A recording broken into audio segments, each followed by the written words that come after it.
Hi everyone, and welcome back. This is Dan, the Vintage RV'er, and I am in my backyard. It's early November, and we have the Allegro here kind of parked out of the way behind the garage that we're working on, along with that addition, which has been postponed for a little bit until we can get things all squared away.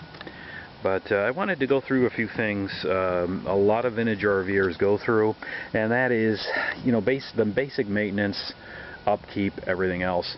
I mean, you can see here we've got some trim issues with this trim strip. I mean, I'm going to pull this out right now because it's pretty much useless at this point. But it's so brittle. This is the original trim that's in here, and you can see it used to be orange. You can see, obviously, it used to be orange. I looked around on the web for a replacement for this, and I found only one spot that sells it, but it's like $1.30 a linear foot, which is, I hate to say it, that's crazy. So I bought a 100-foot roll here of Camco. Camco is a kind of an RV company here. Camco. And you can see I've got various things here I'm going to show you.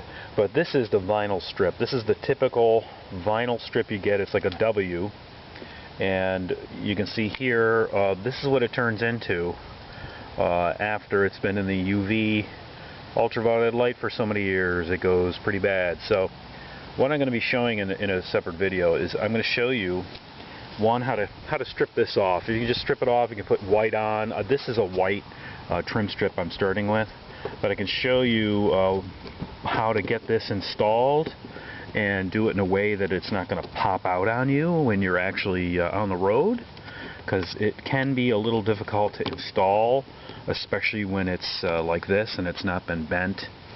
There's little tricks to get this to pop in there, and I'll do that. What I'm also attempting to do, because I can't find the orange, or like I said, the orange stuff is really expensive, and you can see here, I mean, this is a 28 footer, so I've got at least two strips on either side, not counting the front and the back. So I'm looking at, way over 100 feet worth of stripping, and paying $1.30 for this a foot to me is kind of nuts. So the bottom does have black. The top has black, but the middle one has that kind of it's supposed to be the signature orange striping from the old Allegros. I'm going to work on fixing that, and I'll show you. I'm going to do a little bit of automotive trick. I'm going to put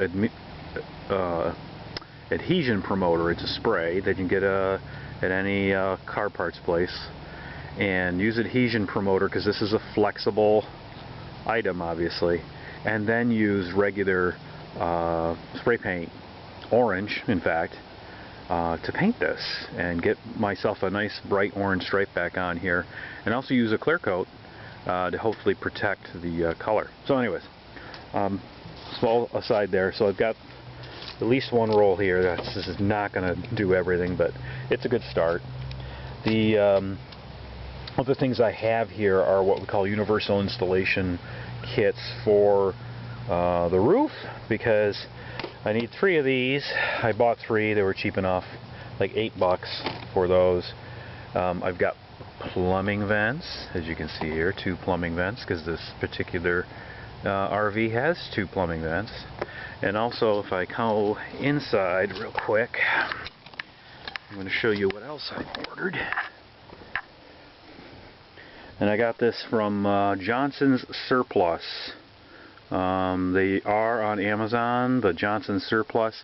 They're at a White Pigeon, Minnesota, or Missouri. Sorry, it's MI, so it might be Michigan.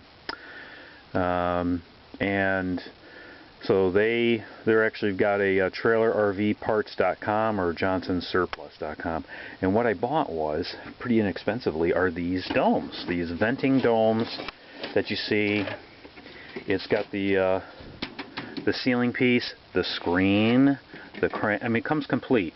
The only thing they don't come with, by the way, are all the screws and the seals. So you got to buy yourself a seal kit to go with this, but you know, that's not the end of the world. So I've got 3 of these things here because I've got 3 skylights that are pretty toasty here. These are not opening up. This one's not opening up because it's been taped shut. There's a big thing of tape over the top of it. There's one back here that's kind of cruddy. I think it's operable for the most part. This is one of the few ones that have been replaced, the venting ones, so the cover is actually decent. But when you get into the potty, as you can see here, again, this one's pretty much crapped out. The seal's bad. There's no screen. The fan's gone. I mean, it works, but there's no blades on it. And then there's like literally a hole in this thing, and there's no crank left anymore. So this is a good candidate for replacement. We'll be replacing this one. And then there's one in the shower as well.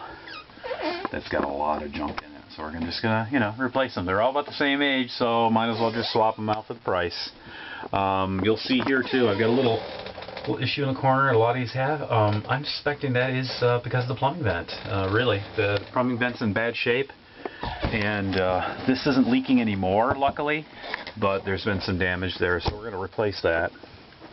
So I'm just going to take you out real quick. And like I said, in the next video portion, I'm going to show you what we're going to be doing here. So I'm going to take some of these things off of my ladder so I can actually get up the ladder. I'm going to take a plumbing vent with me while I come up here. Alrighty, so now we're up on the roof.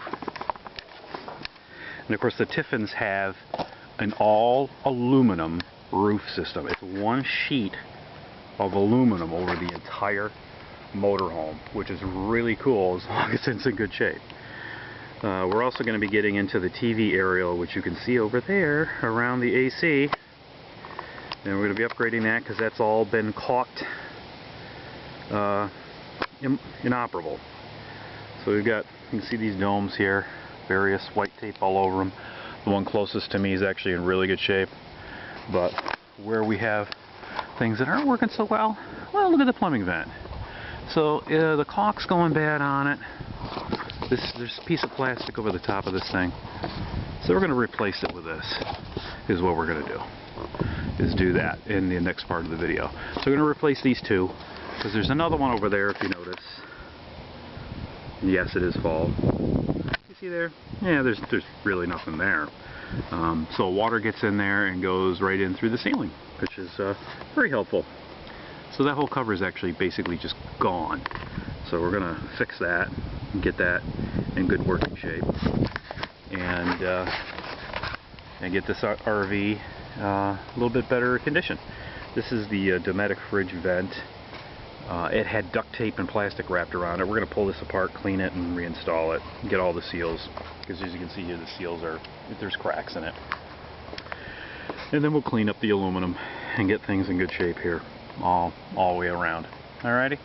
So the next part, I'm going to be showing you how to pull this stuff apart, get it uninstalled. You can definitely see here that the whole seam here, even though it's been caulked with silicone, it's just blown apart. I mean, there's leaves getting under it, so you know that's not in great shape. That's a great candidate for being redone, and especially after 30 years, it's time to get these replaced.